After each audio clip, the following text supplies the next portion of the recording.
night, Martin. Yes, and welcome to your favorite online internet program, www.sxmtalk.com. Of course, I'm your host, Christopher Emmanuel, and I want to welcome each and every one of you for logging on and being here tonight. Well, tonight we're going to have, should I say this evening, you guys that are viewing it in the morning and stuff like that, good day to every one of you guys. Call a friend, call someone, and tell them we're going to have a pretty interesting program for you. It may be short, but pretty much interesting because I have the newspaper in my hand. I want to show you guys. This is the newspaper from Wednesday, December the 5th, 2012. I have it right here in my hand, and there's 3 stories. Yes, there are 3 stories in the newspaper that I will be tackling today, and just to give my comments on them briefly and stuff like that, because I think they are pretty much very, very interesting, you know. And I know everybody is probably waiting to hear about the first story that made headlines and stuff like that, but that's not a story I'm going to run with to start off with. I'm going to run with, and you see, okay, let me give you guys the headlines of the 3 topics or the 3 stories I want to elaborate on a bit today. Right? We have government won't recoup tempo money. Got what it paid for, says Romeo. That's one. The next one is first same gender wedding in Caribbean, Netherlands. First same gender wedding in the Caribbean, Netherlands. And the next one is James, which is Member of Parliament, Jules James. French residents should boycott causeway if toll is added. Right? And that's the story we're going to start with first. I want to read the whole story. Right? Because you have to question sometimes, right, the things members of parliament do say. You really have to question it, because you just wonder, where did us get these stories from and what has made them come up with it? Do they just sit down in parliament and just talk because they have a mouth to talk? It simply doesn't make much sense. But however, I'm going to read a story. It says, Phillipsburg. Infrastructure Minister William Marlin needs to come clear. He needs to come clean and clear up the air and set the record straight about people from the French side paying a toll at the causeway, says United People's Party Member of Parliament MP Jules James on Tuesday. He said in a press statement that French side residents should boycott the Dutch side if a toll is implemented, because it appears that the present government doesn't realize that such a toll would significantly deter the number of drivers from the causeway.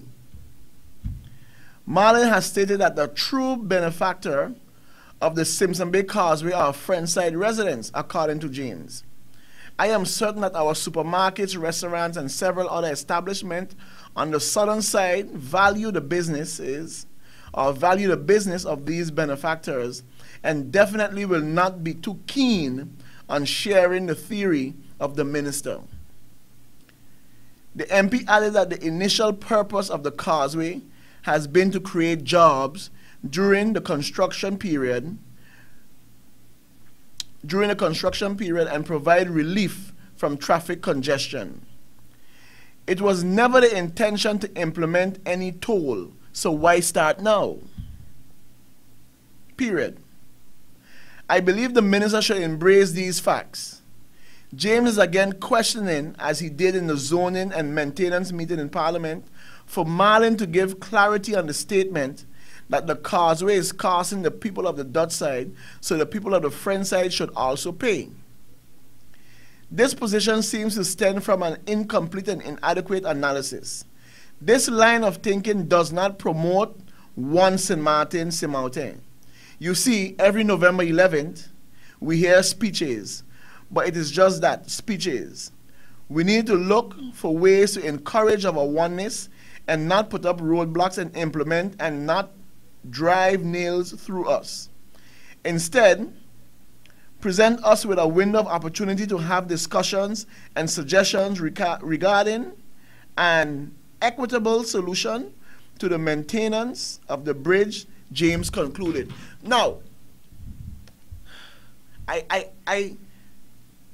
would encourage or ask that many of you guys try to get your hand on this newspaper, Wednesday, December the 5th, 2012, and read this article from Member of Parliament Jules James. French residents should boycott causeway if toll is added. Now, this is the most, listen, the whole content of this article borders on line of stupidity and hypocrisy. Okay? This is the stupidest sense of hypocrisy, right, I have ever seen thus far coming from Jules James. And that's why I say we have members of Parliament that just sit in Parliament and talk because they could talk. Okay? Let's start from the beginning of saying it doesn't promote the oneness. I'm saying to myself, okay, it doesn't promote the oneness. But Mr. James, I haven't heard your voice. I haven't heard you say nothing. When all those French residents who can't get their driver's license no more because they cannot be registered on the Dutch side, I haven't heard you say anything about that. These people are losing their driver's license that they could have got, or they have gotten, for the past 20, 25, 30 years on the Dutch side. A new policy came up and they can't get it no more because they can't register. So they're going to lose their driver's license, and the French side have to do what they have to do, pick up their responsibility, and issue the French residents on the northern side a driver's license. But isn't that taken away from the oneness, Mr. James? Stop being a hypocrite. Your article doesn't make much sense. It has, it is simply stupidness. It is simply stupidness. Now, what is wrong with asking the northern side of the island to contribute to the maintenance of the bridge, seeing that they will benefit from the causeway? What is wrong with that? Why should they boycott? Because we are asked. As a matter of fact, that promotes oneness. That shows that they has interest in the economic viability of the island.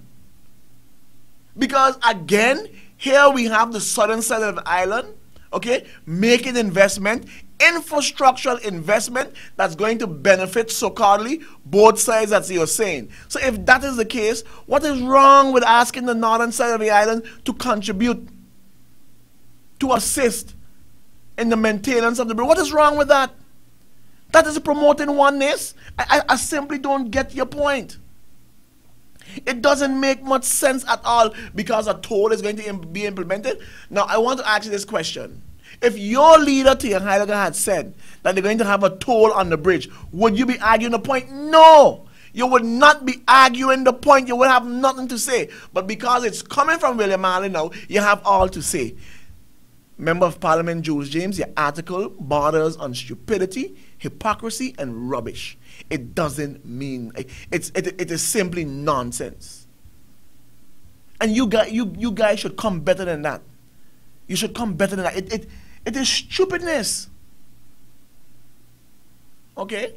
Yes, the residents on the southern side of the island is feeling the pinch because the gas price has gone up, food prices has gone up, containers coming in has gone up, and we are the ones paying for it, yes. But it's also going to benefit, as you're saying, the northern side. So what is wrong? What is wrong with asking them to contribute to the maintenance of the bridge? What is such a big issue with that? What does this have to do with 11th of November and speeches and stuff? It shouldn't be all the time that one side carrying the weight. No. No. So that's what I'm saying. If you don't have nothing good to say at all, say nothing. Because this makes no sense. It makes no sense, MP. Alright? It makes no sense. It is simply garbage. When you read the whole thing, it makes no sense. And this is what you're saying. People read this nonsense. They read it and they say, well, he's a member of Parliament? What is your point? What is your point? It is nothing but hypocritical stupidity. That's all it is. And that's all I have to say with it, because it simply doesn't make no sense. I think they should contribute. They should pay. Yes. And what is wrong with having a toll on the bridge? What is wrong with having a toll on the bridge? Come on, man.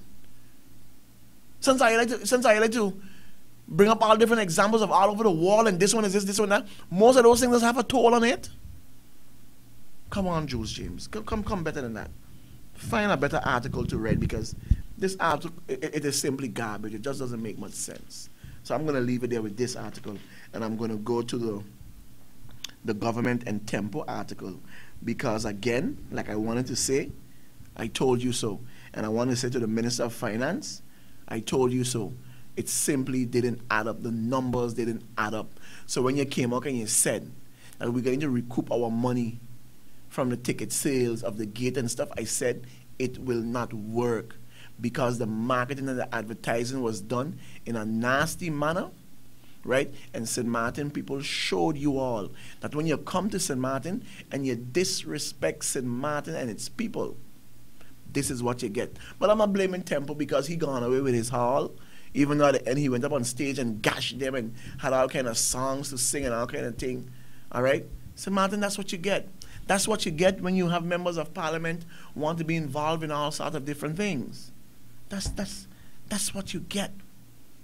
You see? So the article goes on to say, Minister of Tourism Romeo Pantaflet said on Tuesday that government would not recoup its investment of $400,000 in the Tempo Turn 7 event due to smaller than expected crowds attending the shows. However, the minister said overall conclusion must be that government definitely got what it paid for, and there was no way a direct investment of $400,000 ever could provide the level of television promotion and coverage the event has yielded already and will continue to yield years to come through replays. Stop it, minister, because it's not true. So what you're trying to do now is cover up and save face, damage control. It is not true. We're not going to see nothing from it. And you know why it failed? It failed because it was done wrong. It failed because the promoters and Mr. Temple himself disrespected St. Martin. That's why it failed. And we need to speak the truth and say it as it is. Because when you guys came up with it and came up with the numbers, you treated people as if we never went to school, we don't know how to count, and we don't know how to make additions. And when one say it simply does not add up, the numbers doesn't add up, okay? This is what you get. Pantaflet said he was very pleased with the Temple event as it had accomplished its primary goal to generate significant exposure for the destination. This event was heavily promoted in New York, New Jersey, and Massachusetts, throughout the Caribbean region and parts of Latin America. A press release from the minister read. And you see, I mean, that's why we had the St. Martin office, the tourism office in New York, to do the same thing, to promote. All right? That's the reason why we have to pay Copa there $400,000 to promote in Latin America. Not Tempo. Not Tempo. You guys made a mistake and you made a blunder. And to the Minister of Finance, it has nothing to do with giving a poor Caribbean company money. That's a ridiculous statement to make. It has to do with spending money wrong. And that's what we did. We spent the money wrong. We're not saying that it wasn't a good thing. We are saying it was done wrong. Okay? It was done wrong. And when you want to come up and say certain things, and people are saying, listen, it doesn't add up, it doesn't mesh, it doesn't sound well. Listen to the people. Don't just give us an explanation because you could give us one, and the people know it doesn't make sense. And that's what happened. It simply didn't make much sense. You see? It simply didn't make much sense. So we can go on and try and dress it up as much as we want, right? But again, we spend $400,000 on Tempo, $100,000 for the football player, and we got nothing from it. So it is. So then, you know, we should give you the benefit of the doubt and want to see what's going to come out of the Tempo. Fact is, right, it wasn't done right, and Tempo boy Martin disrespect St. Martin. And St. Martin people made government pay for it.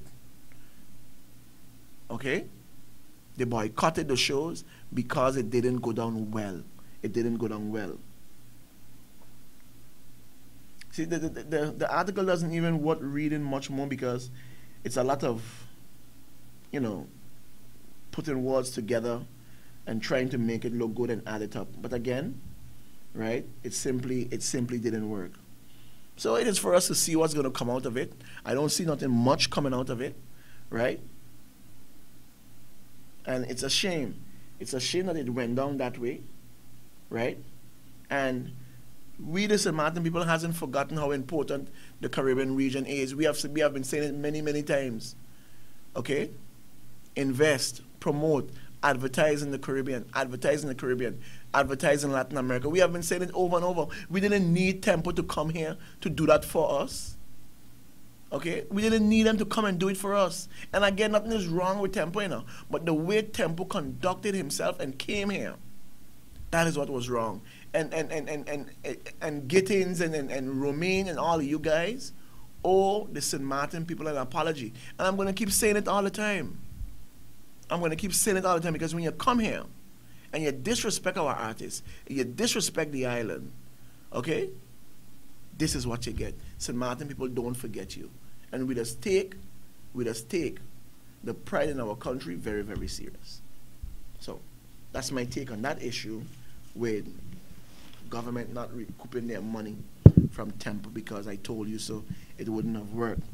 Now we come down to the last article that I want to talk about, which is first same-gender wedding in Caribbean, Netherlands. The article reads, Sabre. The census office in Sabre registered its first same-sex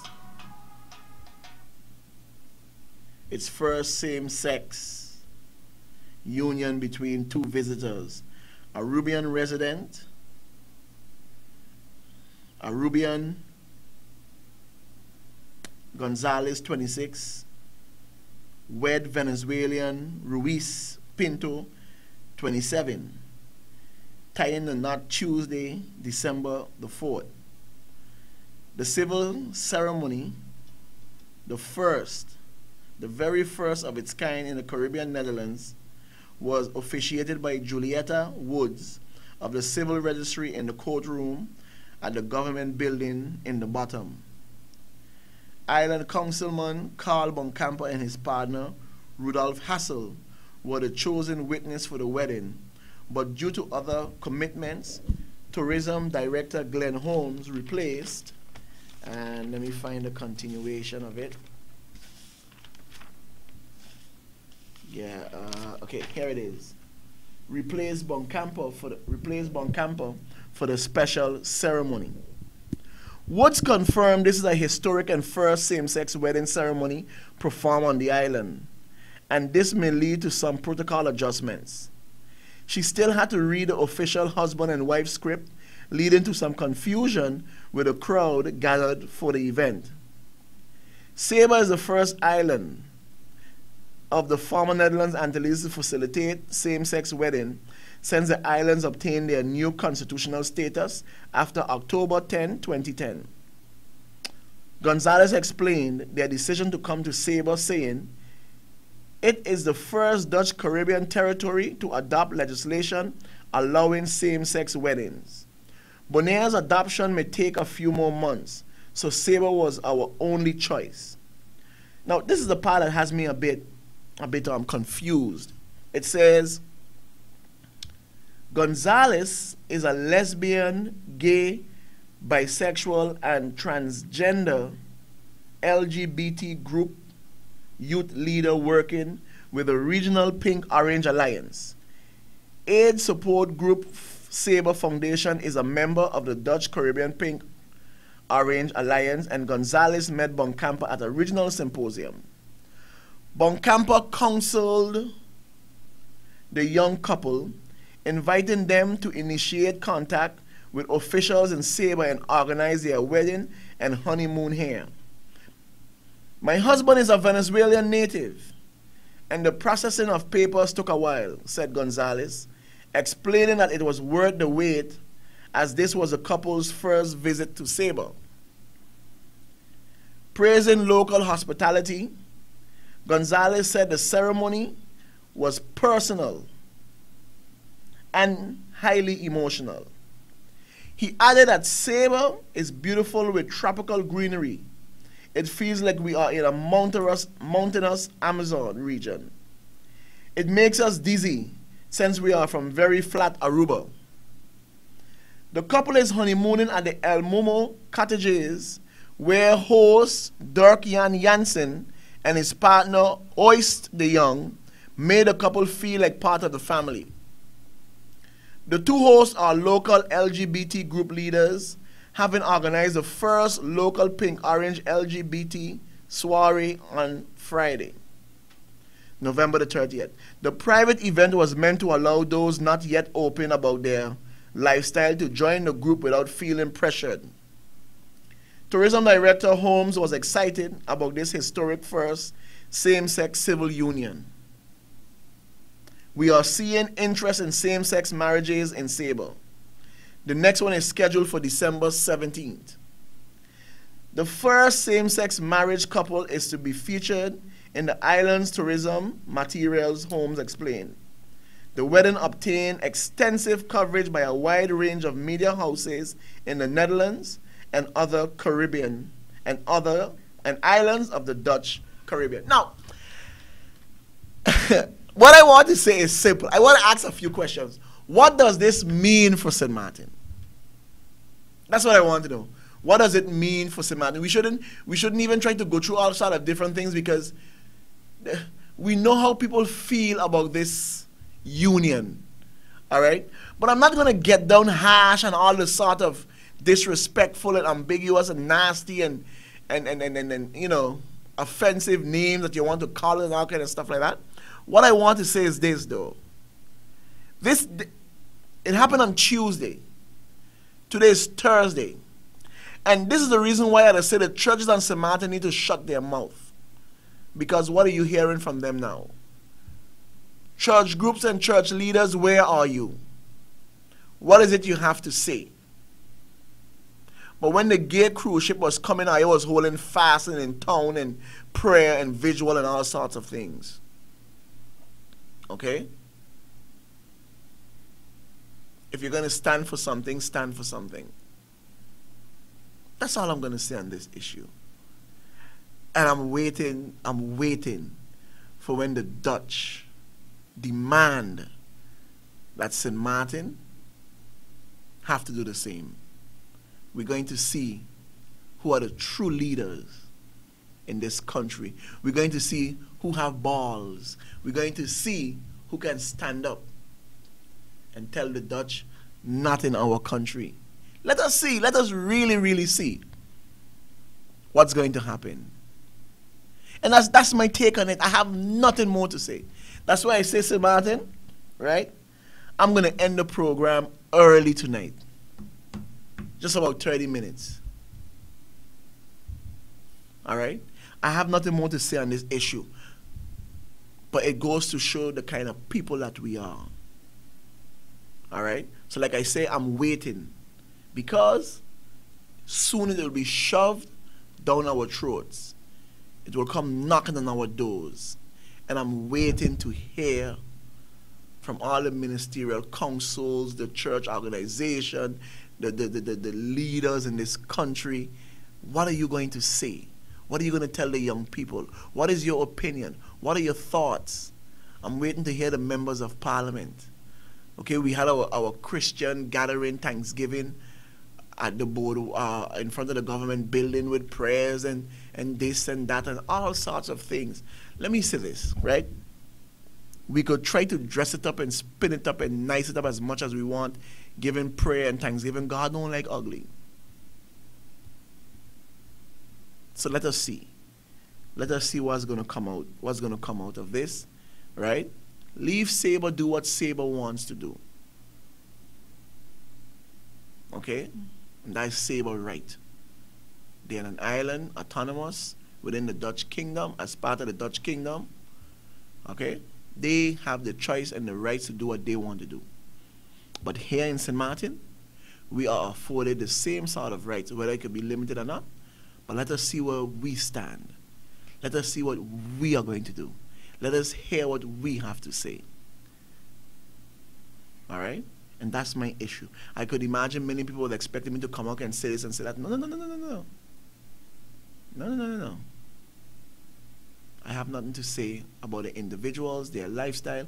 That is not my concern. My concern is what does it mean and say for St. Martin. Well, there you have it, St. Martin people.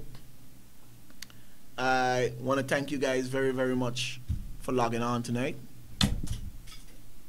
I want to, let you all know that we're going to be having some pretty interesting programs coming up. We're going to try to get some guests inside. I listened to a young man on Billy program this morning, Mr. Barry. Sound very articulate, very well, entrepreneur, business-wise and stuff like that. So these are the sort of young people that we are trying to get in. I'm still going to try to get the young girl that had to come in and talk about, the things that she's doing and stuff like that. So I really want to thank you guys for logging on. Take care of yourself, St. Martin. God bless each and every one of you guys. Take care of yourself. See you tomorrow. Goodbye.